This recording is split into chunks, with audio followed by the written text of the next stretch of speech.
سب سے سخت عذاب والا عالم وہ ہوگا جسے اس کے علم نے فائدہ نہیں، علم رکھا مگر علم کے مطابق عمل نہیں کیا، چاہے جہانگیر کیوں نہ ہو، چاہے جہانگیر ہی کیوں نہ ہو، جہانگیر بے عمل ہے تو مجھے عالم کہلانے کا خود حق نہیں، عالم کہلانے کا مجھے خود بھی حق نہیں ہے۔ میں سمجھتا ہوں کہ اللہ کے نبی نے کہا کہ سب سے زیادہ اللہ کی معرفت، اللہ کی صفات کی معرفت، اللہ کی ذات کی معرفت مجھے حاصل ہے۔ تو گویا کہ اللہ کے نبی دنیا کے سب سے بڑے عالم ہیں۔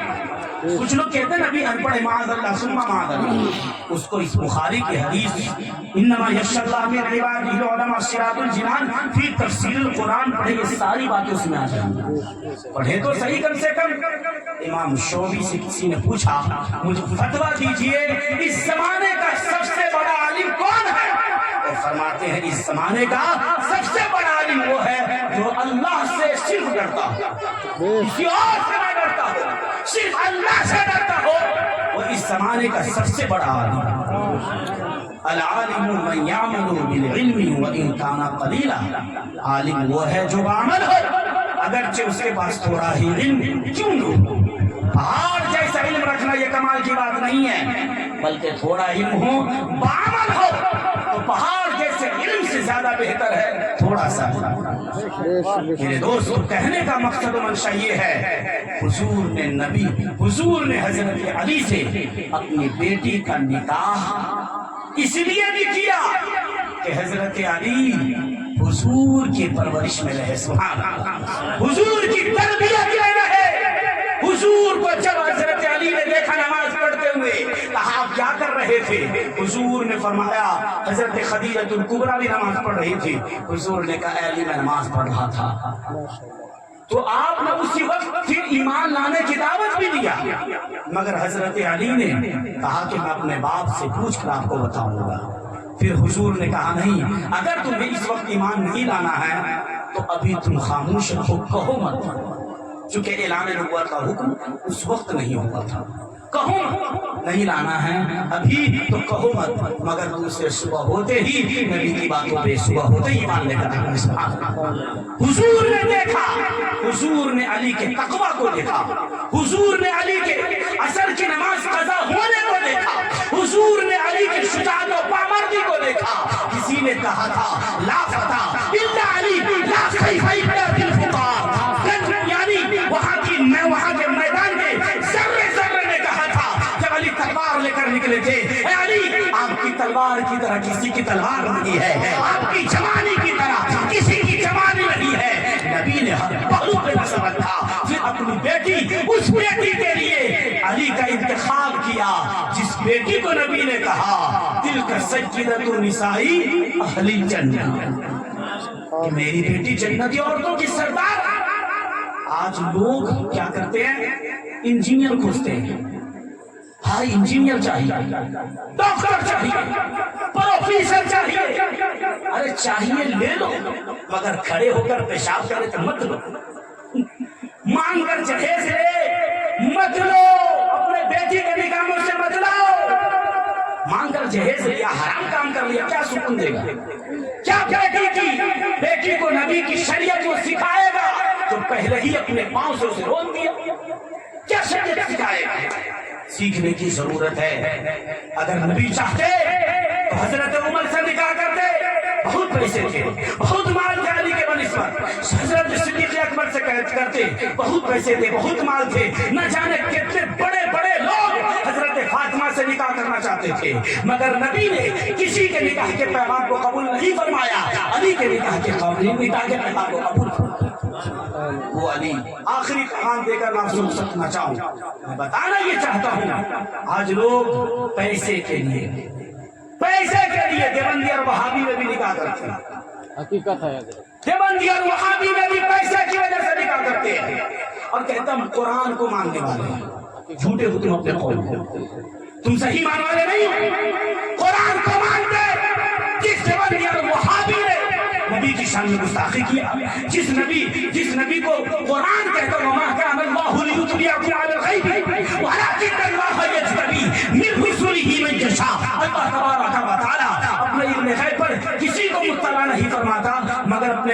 پسندیدہ رسول کو علم غیب عطا فرماتا ہے. قرآن کہتا ہے جو نبی کا گستاخ ہے، جو نبی کی شان میں گستاخیاں کرتا ہے، وَلَا تَنكِحُوا الْمُشْرِكَاتِ حَتَّىٰ يُؤْمِنَّ، مشرکہ سے نکاح نہ کرو جب تک کہ وہ ایمان نہ لے آئے. وَلَعَبْدٌ مُؤْمِنٌ خَيْرٌ مِّن مُشْرِكٍ، مومن غلام اس بہتر سے ہے، وہ مومن غلام اس مشرک سے بہتر ہے جس کے پاس ایمان کی دولت ہے. یہ ضروری ہے. یعنی انجینئر ڈاکٹر کے چکر میں مت رہے. دیکھیے میری بیٹی کو صبح جو کی روٹی کھلائے، نمازی بنا دے، بلکہ نمازی بنا دے میری بیٹی کو اگر نماز نہیں پڑھتی ہو، تقوی شعار بنا دے میری بیٹی کو. مگر بچے لفنگے سے اپنے شادی کر دیا، رات میں وہ خود فلم دیکھ کر آپ کی بیٹی